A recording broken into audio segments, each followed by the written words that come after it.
regarde. Coucou. Coucou loulou. Coucou loulou. Alors ça c'est mon premier favori random. C'est mon chien. Oui. Oh oui.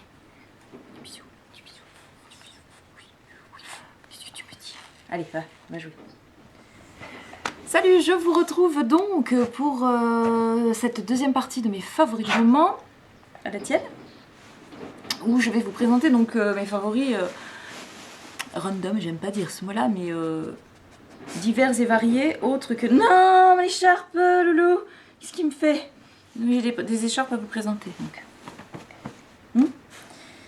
Allez, on sortait.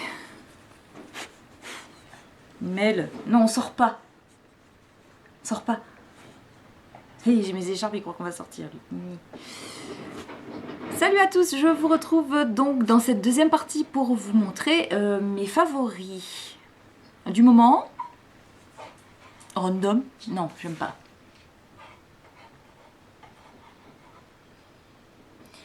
Salut à tous, je vous retrouve dans cette deuxième partie pour mes favoris divers et variés, autres que soins et beauté. Donc j'ai plusieurs choses, je sais pas ce qu'a le chien, mais j'ai sorti 2 écharpes et je crois qu'il a compris qu'on sortait. Bon, donc je vais vous montrer ça en premier. Donc il y a plusieurs trucs dont je veux vous parler. Et mes premiers favoris, donc toujours en lien avec le temps froid de l'hiver. Premier favori, c'est une écharpe qui est une étole à la base. Mais alors, forcément, moi, comme je l'utilise en ce moment, l'écharpe, elle est un petit peu froissée. Donc, je vous la montre à l'endroit. Voilà. Elle est comme ça, bordeaux, avec des petits dessins, on ne voit plus, noirs. Des petits motifs noirs comme ça, et puis le bas de l'étole, il est brodé comme ça, de plusieurs couleurs, plusieurs coloris. Je l'aime énormément, donc je la porte en écharpe, moi, pas en étole en ce moment. À la base, c'est une étole, hein, ça fait une vingtaine d'années que j'ai cette chose-là. Donc à la base, c'est une étole, mais alors sur le col roulé, ça va être magnifique. Mais moi, je la porte en écharpe comme ça, pour bosser. En plus, ça fait très... J'aime bien, ça fait classe et tout. Et c'est chaud, mais chaud. J'adore, donc imaginez ça avec mes cheveux attachés, hein, parce que sinon avec les cheveux longs on n'en voit pas trop l'écharpe. Et je crois que ça c'est en soie et je sais pas quoi, je crois que j'ai coupé l'étiquette en plus. Ah non, voilà. Alors, qu'est-ce qu'il y a dedans? Pas du tout, c'est de la laine, hein, c'est pour ça que c'est super chaud. J'aime bien ta viscose, polyester, autres fibres et laine. Made in Italy. Je crois que c'est une Kenzo, il me semble, que j'avais acheté il y a... Donc j'aime beaucoup ce motif là. C'est très joli ça. Hein. Intemporel, parce que vu l'âge qu'elle a. Et puis alors elle bouge pas du tout. Hein. Je crois que je l'ai jamais lavée. Franchement. Hein. Non, elle est sublime. Moi j'adore. Voilà. 5 minutes pour vous montrer ça, mais je trouve que ça vaut le coup. Ça fait un peu pashmina, vous savez, indien. Oui, ça va dans le même genre, j'aime beaucoup. Et la deuxième, alors là on est beaucoup plus... parce que Kenzo, vous imaginez, voilà, hein, c'était il y a très longtemps, j'avais les moyens, donc je m'en suis pas privée. Et là j'ai trouvé ça dans promo dans une petite boutique, alors c'est aussi une écharpe. Et vous voyez un peu le coloris, hein, je passe devant comme ça. Donc ça, c'était en promo dans une toute petite boutique, pas loin de là où je bosse, qui était normalement à 35 €, je l'ai eu à 50% de réduction. Donc pareil, c'est super chaud. J'aime beaucoup les coloris, un peu brun comme ça, beige, voilà. Et ça tient chaud aussi pour bosser, c'est sympa. Puis je trouve que c'est toujours assez classe de recevoir les gens à la boutique avec ce genre de choses. C'est voilà. Petit favori, accessoire, écharpe, voilà. Ensuite, un autre accessoire, c'est un porte-carte que j'ai acheté sur un site de vente en ligne. En fait, c'est la sœur d'une copine à moi qui a une boutique à elle, puisqu'elle fabrique... en fait, elle est elle fait de la couture, donc elle fait sur son site un peu de prêt-à-porter et puis des petits accessoires. Alors elle fait des petits porte-cartes comme ça, elle fait des trousses, elle fait des sacs, donc il y a un peu de prêt-à-porter, des robes, des petits bonnets avec des oreilles de chat. Ça s'appelle Flochat, son site en ligne. Je vais vous mettre le lien en barre d'infos si vous voulez aller vous commander des petites choses comme ça. Donc son logo qui est très mignon, c'est ça, une petite patte de chat avec écrit Flochat dessus. Et donc ce petit porte-carte en tissu avec un petit bouton, un élastique pour le fermer, une petite fleur en métal là comme ça. Et hop, il se présente comme ça. Donc on peut mettre un petit peu, voilà, là il y a ma carte bleue, ma carte de bus, et puis toutes mes cartes de fidélité et compagnie. Puis là je mets tous les tickets de carte bleue, je mets même ma carte vitale là. Il est franchement tout mignon, plutôt résistant parce que vu la vie que je leur fais mener dans mon sac à main, l'élastique est toujours en place. J'espère que ça va tenir assez longtemps. Voilà, donc si ce genre de choses vous plaisent, elle fait tout un tas de petites choses comme ça. Ma trousse, j'ai une trousse aussi, mais que j'ai laissée au boulot où je mets tout un tas de trucs dedans. Et je trouve ça très mignon. Et puis c'est toujours pas mal de faire bosser les gens qui se lancent dans une nouvelle activité. Donc si ça vous intéresse, n'hésitez pas. Je vous mets la chaîne, le lien de sa boutique en barre d'infos et allez faire un petit tour. Vous verrez s'il y a des choses qui vous plaisent. Voilà, donc ça... Hop là, un autre favori accessoire. Ensuite, on passe au thé, ce sera fait. Je vais pas m'attarder longtemps, puisque je pense que c'est l'été, dont je vous ai déjà parlé. Donc en ce moment, ce que j'adore, c'est le thé de l'hiver de Comptoir Français du Thé.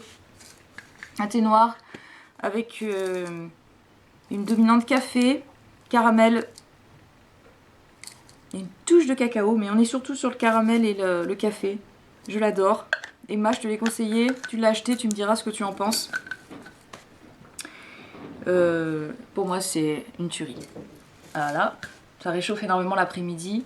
Un autre thé que j'adore, qui est une création maison de notre maison, c'est le Queen Elizabeth. On est sur un thé noir demi-fumé avec une note de cardamome et autres épices, ou alors cardamome orange, je ne sais plus. C'est bien pour une création maison, je les présente. Thé fumé, cardamome. Thé fumé, cardamome. Je crois que c'est tout ce qu'il y a dedans. Il y a peut-être une touche d'orange, mais alors vraiment très très légère. Et alors ça, c'est hyper réconfortant. Si vous aimez le thé fumé, ça change du thé fumé nature, un lapsang souchong tout bête. Là, vous avez un petit lapsang souchong pas trop fumé avec cette pointe de cardamome en plus. C'est super réconfortant l'hiver aussi. Autre thé que j'aime beaucoup, c'est le... Alors là, c'est pas le packaging, mais moi je l'ai eu en vrac comme ça. C'est le rouge d'automne de chez Mariage Frères, qui est un thé noir. Arôme marron glacé, vanille, marron et vanille. C'est ce qui ressort le plus. Quel bonheur! Il me fait un peu penser à American Breakfast, que j'aime beaucoup, avec cette petite touche lactée, mais il a en plus ce côté marron et vanille. C'est un vrai goûter aussi, ça, à lui tout seul, à l'heure du tea time. Hein. J'arrive même à le boire le matin, le rouge d'automne. Il est méga génial, super bon. Oui, je sais, moi aussi, des fois, je fais des raccourcis un peu malheureux. Ensuite, une autre boisson, alors c'est une infusion, c'est pas un thé, ça s'appelle chaud cacao chez nous. Je ne sais plus de quelle maison c'est. Donc, dedans, on a du cacao, de la vanille et du maté grillé. Donc ça, on peut le boire à n'importe quelle heure de la journée, puisqu'a priori, j'ai appris par mon collègue Gaël, avec qui je travaille à la boutique, que le maté grillé... comme il est torréfié, il perd ce côté énergisant, excitant du maté. Donc c'est pour ça qu'on peut en consommer même le soir. Donc il y a un peu d'amande, du chocolat et du maté grillé. Alors il y a ce petit goût grillé du maté. Le chocolat à la vanille, c'est pareil. Une petite douceur et une petite sucrerie à lui tout seul. Moi je sucre tout ça parce que je trouve que ça leur donne... C'est un exhausteur de goût le sucre, hein, un peu comme le sel finalement. Et pour toutes ces... tous ces thés gourmands comme ça, je trouve que le sucre leur donne encore plus de saveur. Voilà. Donc ça, chaud cacao. Si un jour ça vous intéresse, vous pourrez le commander sur le site. Et je crois... Non, je vais pas vous dire de qui c'est, parce que je crois que je vais vous dire des bêtises. Je ne sais plus de quelle maison de thé c'est. Faudrait que si je retrouve et que j'y pense, je vous le mettrai en barre d'infos. Mais pour l'instant, je ne veux pas vous dire de bêtises. Je passe assez vite parce qu'il y en a pas mal. Autre thé très réconfortant que j'aime beaucoup. Là, on est sur un thé vert, mais avec les arômes vanille, amande, très frangipane, galette des rois. C'est le thé des Motu. Je crois que c'est de chez Daman. Alors le thé des Motu, comme nous, on peut changer quelques noms de thé en vrac. C'est pas sous ce nom-là qu'il existe. C'est amande vanille, ça c'est sûr. Je crois de chez Daman. C'est hallucinant. J'ai beaucoup de mal souvent avec les thés à l'amande qui sentent trop l'amande arôme col Cléopatra qu'on avait dans les petits pots comme ça quand on était gamine. Là c'est une amande plutôt douce, c'est pas une amande amère, donc il y a ce côté amande sûr, mais comme elle est mariée avec la vanille, c'est assez sucré et on est vraiment sur une frangipane. On peut pas dire mieux. C'est du thé, c'est de la galette des rois sous forme de thé en fait. Et ça, bien que ce soit sur un thé vert, je trouve que ça se marie parfaitement avec la saison et c'est très agréable. Donc voilà, le thé des Motu. Motu, pour celles qui veulent savoir ce que c'est. Vanille, on l'a appelé thé des Motu parce que vanille des îles. Et un Motu, c'est un petit îlot qui forme les atolls en Polynésie. C'est ça un Motu, c'est pour ça qu'on l'a appelé comme ça. Par rapport à la vanille, je l'ai trouvé. Un autre thé vert que j'aime beaucoup, c'est le vert vanille. Alors lui, je crois qu'il est de la maison Georges Cannon. Je sais pas si vous voyez bien le nom. Un thé vert avec une coupe sencha et un bel arôme de vanille. Tout simple, il n'y a rien d'autre de... Il n'y a rien d'autre, oui c'est ça, c'est une coupe sencha, donc sur un sencha chinois forcément, on va pas faire ça sur un japonais. Et une belle odeur de vanille de Madagascar. Très sympa. Assez particulier avec la base de thé vert. Je voulais justement tester parce que j'ai beaucoup de gens qui viennent m'acheter du vert vanille et moi je suis habituée à la vanille sur des... Bon sauf le Motu, mais bon là on est sur un assemblage et sur des arômes un petit peu complexes. Là on est sur un mono parfum. Et j'avoue que la vanille je l'associe plus facilement, plus volontiers à un thé noir. Et là je me suis dit, j'ai beaucoup de gens qui me demandent ce vert vanille, je voudrais bien savoir ce qu'il vaut. Et c'est assez particulier, forcément on retrouve ce côté un petit peu herbacé, un petit peu...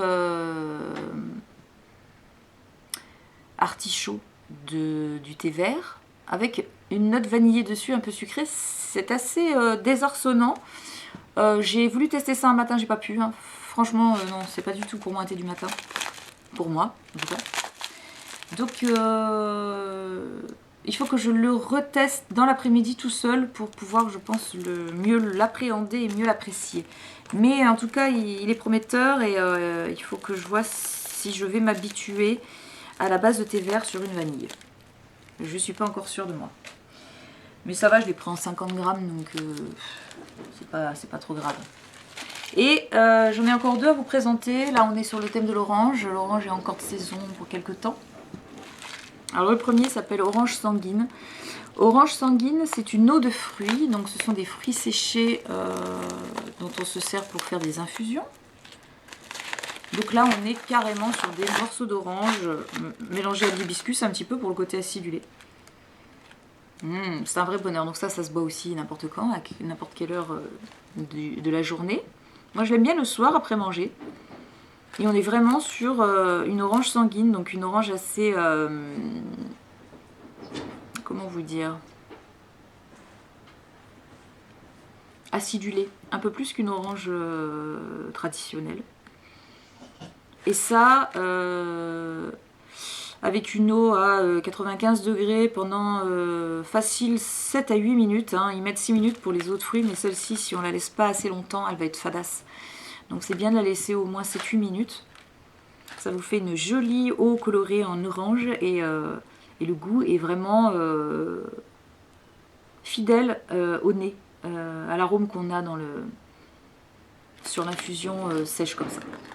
Donc les autres fruits à essayer si vous avez envie de boire des choses un peu le soir qui soient sans théine et qui changent du rooibos. Les infusions de fruits, ça peut être une bonne alternative. Après, il faut trouver l'infusion de fruits qui vous plaise. Moi, j'avoue qu'Orange Sanguine, c'est une de mes préférées, en tout cas pour cette saison-ci.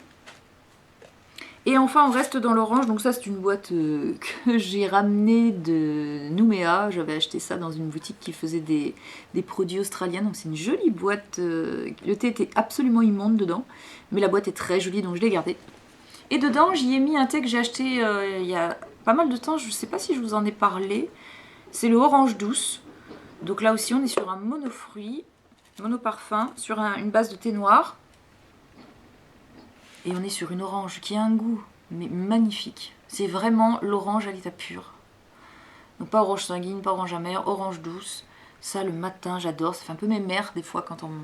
Je dis ça parce que j'ai une dame d'un certain âge qui m'achète que ça. Donc pour moi, j'ai fait un petit peu la relation entre les deux. Mes mères et le thé à l'orange. Mais d'avoir mon côté mémère qui ressort, j'adore ce thé.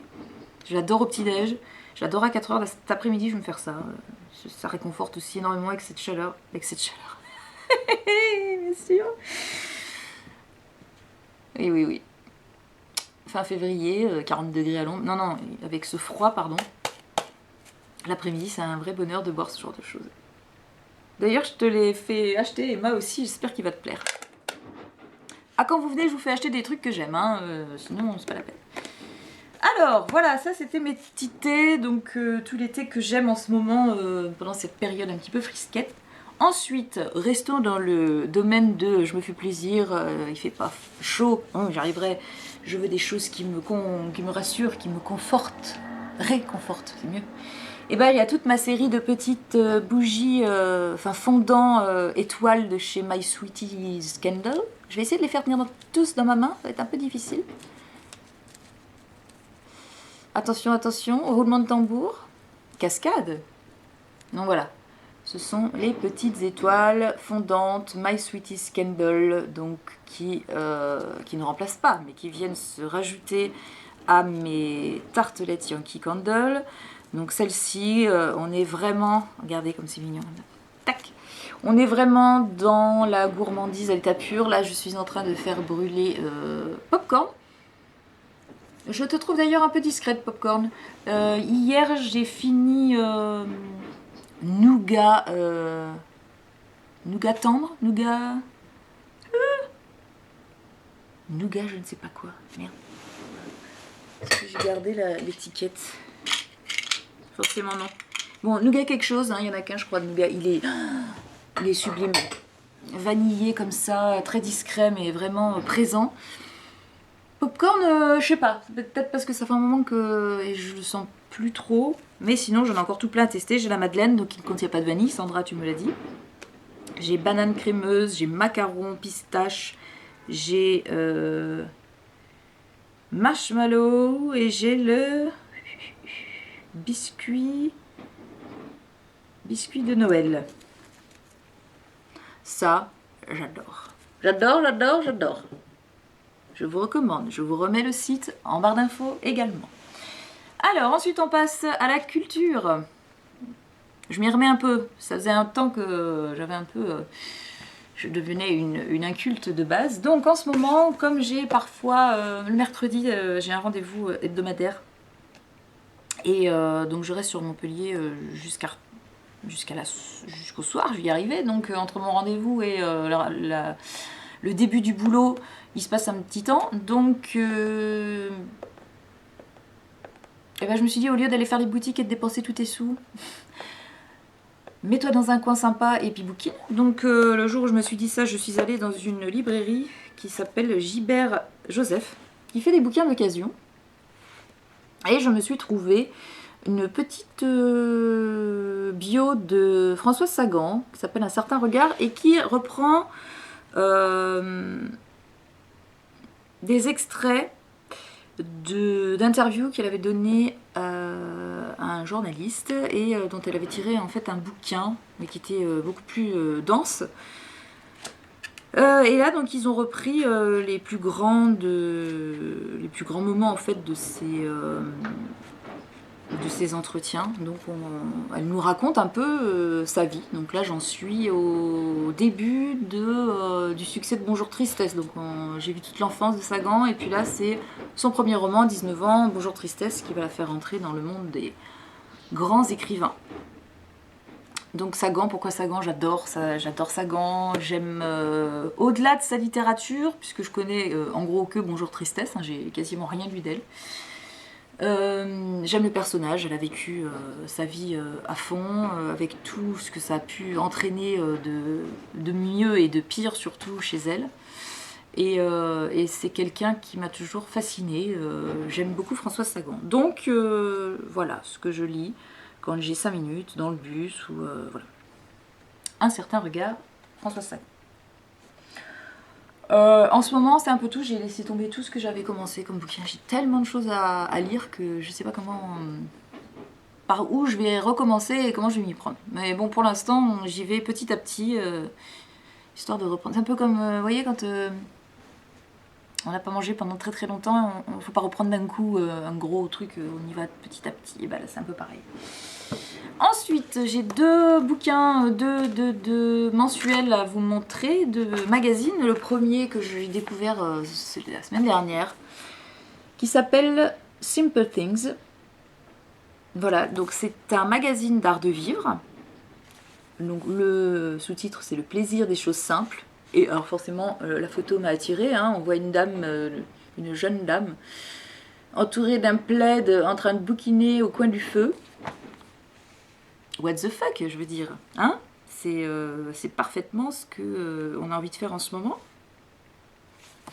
La couve est super agréable et puis on parle un petit peu de tout. On parle de comment réaliser un bouquet rond, par exemple. Des petites choses toutes simples de tous les jours. Un super café à New York. Bon, forcément, il faut la New York, hein, mais voilà, ça peut donner des idées de déco, ça vous fait découvrir des choses d'ici et d'ailleurs. Tout tourne autour de l'art de vivre dans la zénitude, la coolitude, la slow attitude, regardez-moi ça, mais moi je trouve des idées déco, des envies déco qui sont... j'adore. Tout est beau. Les photos sont sublimes, les textes sont sympas, on voyage, il y a un peu de cuisine, il y a de la déco. Enfin bon, moi j'adore. Ça, c'est le genre de bouquin, ça change, vous voyez, un peu de beauté. Là, on parle des huiles végétales. Un trésor pour la peau. Là, on a des recettes de cuisine. Et tout est beau, les photos sont sublimes, les aliments sont bien mis en avant, les recettes sont écrites d'une façon vraiment très sympa. La joie de l'épure, vous voyez, ça c'est des trucs... Enfin, j'ai adoré et j'ai adhéré surtout tout de suite. C'est...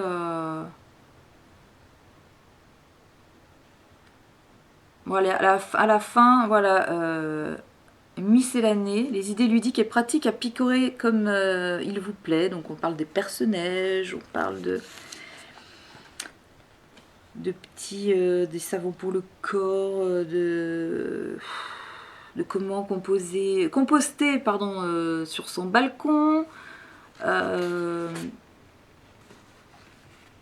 comment accommoder les champignons, faire un abri de jardin, des produits de beauté naturelle. Se réveiller avec le sourire, vous avez des petits mugs sympas, des pancakes à la châtaigne à faire, des plantes, donc un petit peu de botanique, comment prendre le temps. Enfin bon, si vous aimez vous faire plaisir, si vous avez envie de faire des pauses un petit peu dans cette vie stressante, lisez ça. Les mots clés de ce magazine, c'est ralentir, être bien, s'évader, partager, déguster. Moi je dis, c'est the bouquin qu'il me fallait. Donc je suis très contente d'avoir découvert ça, c'est déjà le numéro 6 et je ne l'avais jamais encore vu. Autre bouquin, c'est tout con, c'est le journal de la maison. Ça rime. Pourquoi? Parce que en ce moment j'ai envie de redécorer un peu mon chez moi, donc j'attends un peu d'avoir les sous qu'il faut, comme d'habitude, mais je pique des idées à droite à gauche, donc je lis quelques bouquins de déco, je regarde, je m'inspire. Et quand ce sera le temps, eh ben, on fera les petits travaux et la petite déco qu'il y a à faire à la maison. Voilà, donc en ce moment, je suis axée sur la maison. Voilà. Ensuite, on passe au cinéma. Donc, pas de nouveauté chez moi, vous le savez, hein, je vais pas au ciné, j'attends que ça passe sur CanalSat et compagnie. Donc, je ne vais vous montrer que des trucs que j'aime, mais qui sont pas du tout récents. Tout d'abord, j'ai revu récemment le Eyes Wide Shut, le dernier film de Stanley Kubrick avec Tom Cruise et Nicole Kidman.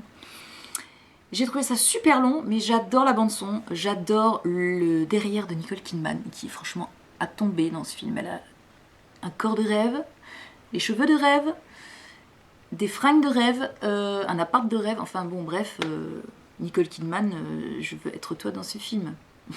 En plus, tu fais des trucs très cochons, c'est assez... Bon, en tout cas, c'est assez particulier comme film, mais j'aime beaucoup l'univers Stanley Kubrick, et son dernier film était plutôt pas mal. J'ai aimé, moi perso, il y en a qui détestent, mais moi j'ai aimé, si ce n'est qu'il est méga long. Voilà. Ensuite, un film avec Alain Delon, Le Samouraï, de Jean-Pierre Melville.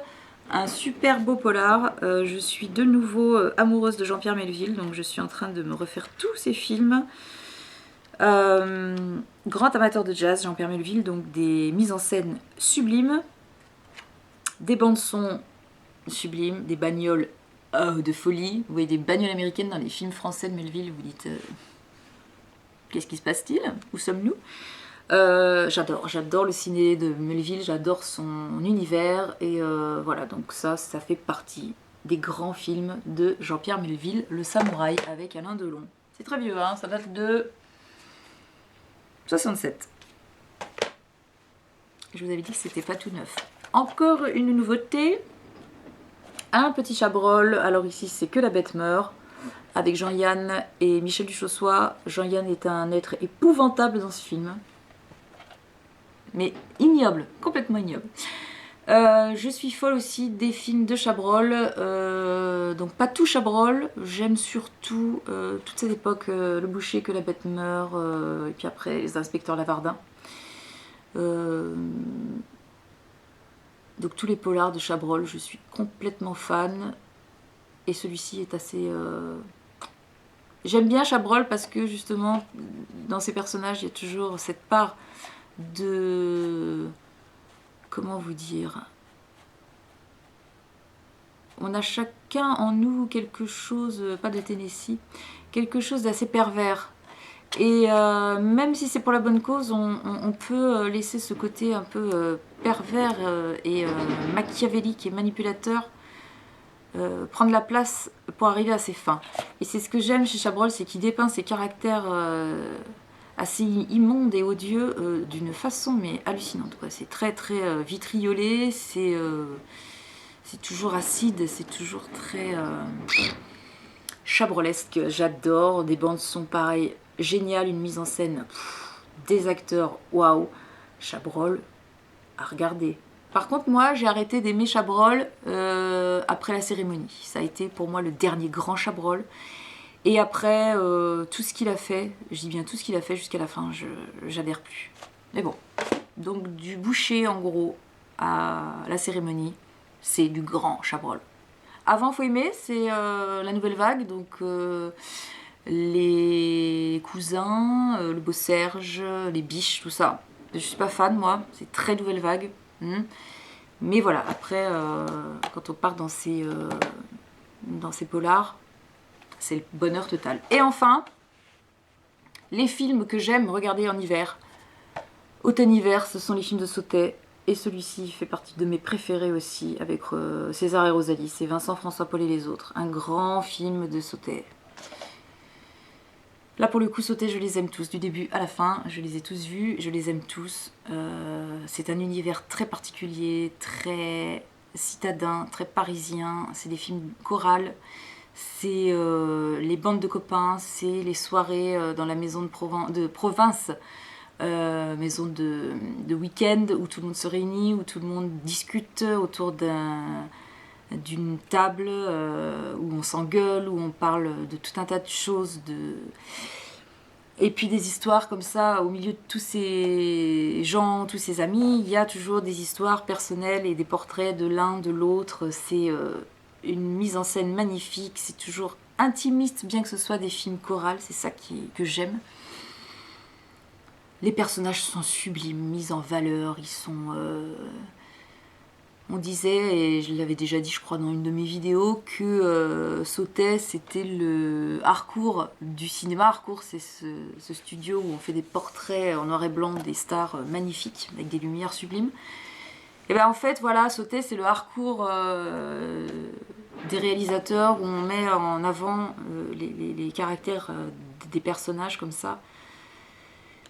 Et ils sont mis en valeur dans une lumière magnifique et quand on prend Vincent, François, Paul et les autres, c'est pour moi c'est le film qui résume le mieux l'ambiance Sautet et le style de cinéma de Claude Sautet. C'est vraiment waouh, j'adore. Je me lasse pas de ces films, ça fait des dizaines de fois que je les vois et de temps en temps c'est des envies qui me prennent. J'ai besoin de regarder un Claude Sautet en fonction du temps qu'il fait, de l'heure qu'il est, c'est un moment comme ça dans la journée où vous sentez que c'est le moment de regarder un Sautet, de vous faire tel thé, c'est toujours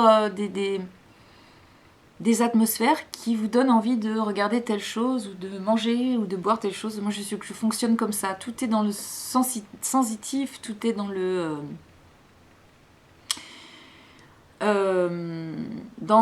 je m'inspire de ce qui m'entoure pour adapter les choses que je fais et les choses que j'ai envie de faire et les choses dont j'ai envie de me nourrir. Mais dans le sens global de me nourrir, que ce soit physiquement ou intellectuellement. Voilà, j'espère que vous m'avez un petit peu suivi. Donc voilà, ça c'était pour le cinéma et pour la musique. En ce moment, j'écoute pas mal de jazz.